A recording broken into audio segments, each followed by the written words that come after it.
Donc nous voici à l'étape de présentation de notre super logiciel Pixlr. Pixlr qui est donc une alternative à Photoshop, comme je vous l'ai dit. On a deux versions, donc on y accède en tapant Pixlr dans Google. Et on choisit la version Pixlr Editor Launch Web App. Alors dans quelles circonstances on a besoin de Pixlr? La plupart du temps, on est confronté à l'idée de trouver une image pour remplacer celle d'un bloc de notre thème. Donc ce qu'on va faire, c'est que ce qu'on veut, c'est de récupérer les dimensions de cette image, ou au moins les proportions. Il y a plusieurs façons de faire. On peut faire un CTRL-clic, enfin sur Mac, mais sinon c'est clic droit si vous voulez. Clic droit, enregistrer l'image sous. Et vous l'enregistrez sur le bureau. Une fois qu'elle est sur le bureau, vous pouvez obtenir les informations en faisant un clic droit. Et sur Windows, ça doit être propriété. Sur Mac, c'est lire les informations. Et vous avez les dimensions 500 pixels de large par 300 pixels de haut. L'autre façon de faire, ça serait de faire une capture d'écran. Alors sur Mac, on a la chance d'avoir un outil en faisant Command Shift 4 qu'on n'a pas sur Windows, il me semble, qui permet de faire une capture d'écran sélective comme ça. Alors, ça doit être possible maintenant sur les versions récentes de Windows. Et qui nous donne un ratio 310 par 187. Pourquoi? Parce que cette photo, elle a été recadrée par le biais du WordPress. Donc, si vous faites une photo de 310 par 188, elle collera à cet emplacement, forcément, puisque c'est celui qui apparaît. Mais la photo qui est insérée est une photo qui fait 300 pixels par 500 pixels. Une autre façon de faire, c'est en utilisant donc Firebug. On utilise l'inspecteur de propriété en cliquant dessus. On survole la photo. On clique pour caler et mettre en surbrillance l'élément HTML correspondant. Donc l'élément HTML correspondant, c'est la balise image, IMG. L'attribut source, c'est le lien vers cette image. Et quand on survole le lien, la photo apparaît avec ses dimensions en dessous. Donc on sait qu'il nous faut une image de 500 par 300. Donc dès lors, on a plusieurs façons de faire. Soit on va créer un fichier vierge qui fait 500 par 300 et on va venir importer une image dedans.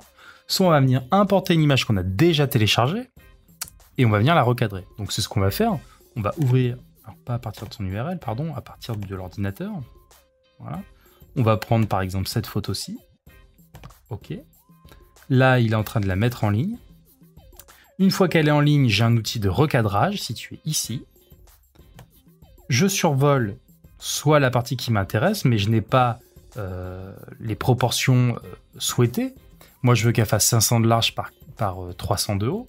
Donc, je fais échappe et je vais venir rentrer directement les valeurs ici. Donc, je vais mettre taille de sortie, aspect ratio. Donc là, c'est 1:3. Et je vais préciser une taille de sortie qui va être de 500 de large par 300 de haut. Dès lors, dès que je vais sélectionner, je vais être contraint à un ratio. Voilà. Je vais bien positionner. Je peux prendre plus large si je le souhaite. Voici. Donc là, mon image est immense à la base. Elle fait 4000 par 2267.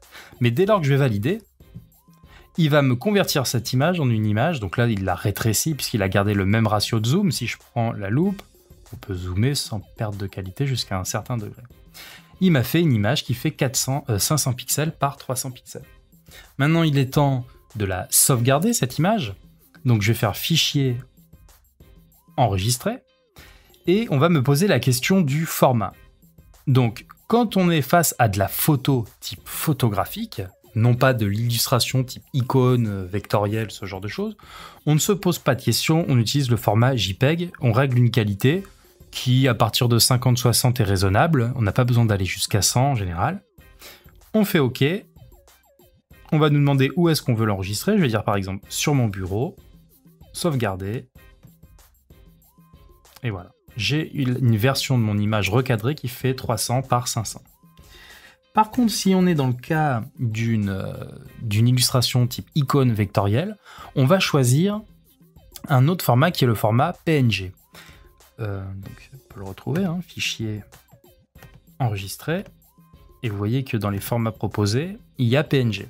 L'autre cas de figure où on a besoin de PNG, c'est le cas de figure où on a une photo avec de la transparence. Donc, vous voyez qu'ici, on a un système de calque, c'est-à-dire qu'on peut superposer des images les unes par rapport aux autres. Donc là, je viens de dupliquer une image en cliquant sur le premier calque et en le lâchant au-dessus de la création d'un nouveau calque, ce petit bouton.